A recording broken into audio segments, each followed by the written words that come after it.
वक्त था रात का, जब जम्मू कश्मीर की वादियों में खामोशी छाई थी। लेकिन यह खामोशी अमन की नहीं, यह तूफान से पहले की खामोशी थी। साल 2025 भारत की सबसे खूबसूरत जमीन एक बार फिर खून से रंग रही थी। और सबसे दर्दनाक बात, सब कुछ पहले से पता था। इंटेलिजेंस एजेंसीज के पास इनपुट्स थे, सिग्नल्स थे, वार्निंग्स थी, फिर भी कुछ हुआ नहीं।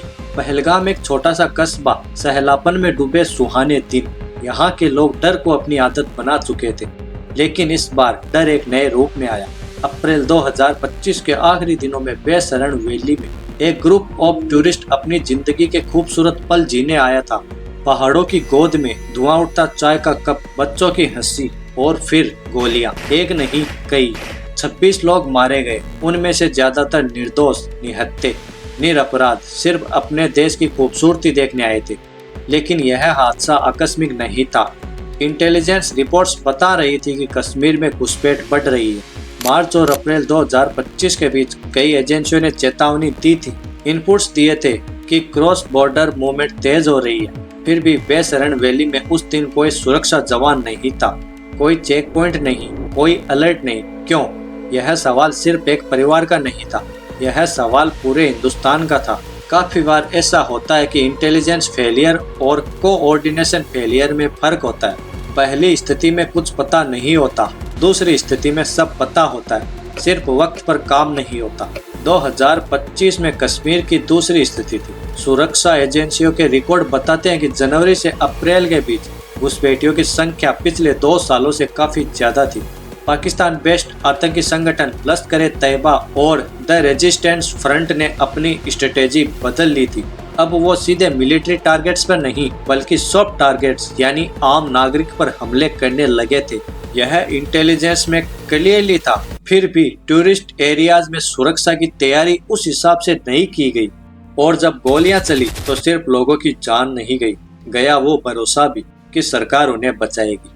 एक औरत थी, महाराष्ट्र से आई थी अपने पति के साथ। पहाड़ों में सपने थे, वो अकेले लौटी अपने पति का पार्थिव शरीर लेकर। एक बाप था, आंध्र प्रदेश से 2 बच्चों का। वो अपने बेटे को दिखाना चाहता था कि भारत कितना सुंदर है। एक बेटा लौटा, एक नहीं।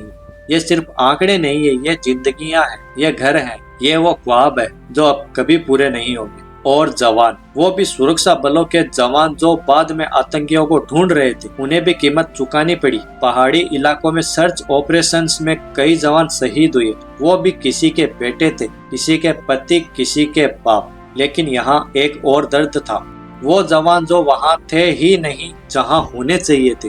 डिप्लॉयमेंट में खामियां थी, कम्युनिकेशन में गैप्स थे। एक एजेंसी दूसरी का इंतजार करती रही, एक अथॉरिटी दूसरे को जिम्मेदारी देती रही।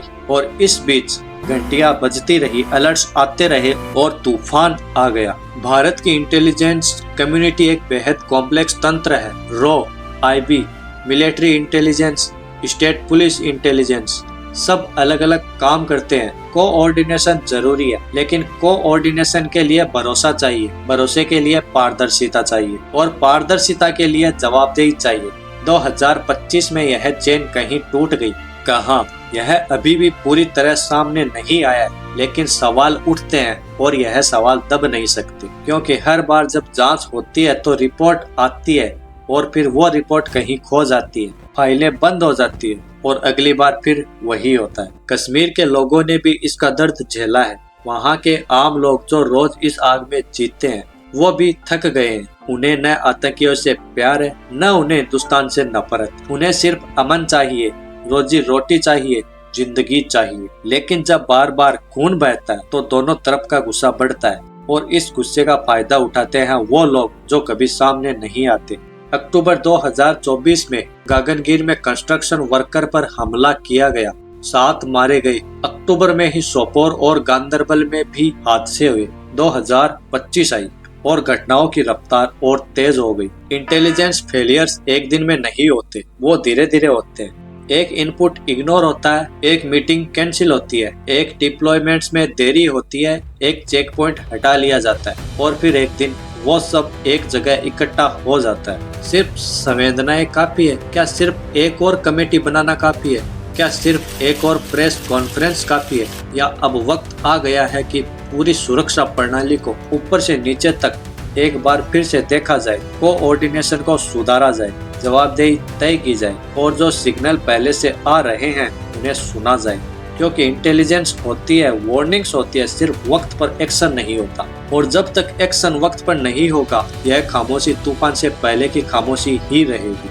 वो 26 लोग अब नहीं हैं, वो जवान अब नहीं हैं, लेकिन उनके सवाल हैं, उनका दर्द है और उनका यह हक भी है कि उनकी मौत बेकार न जाए। भारत के पास वक्त है, इंटेलिजेंस है, टेक्नोलॉजी है, सिर्फ जरूरत है सुनने की, देखने की और सबसे जरूरी वक्त पर करने की।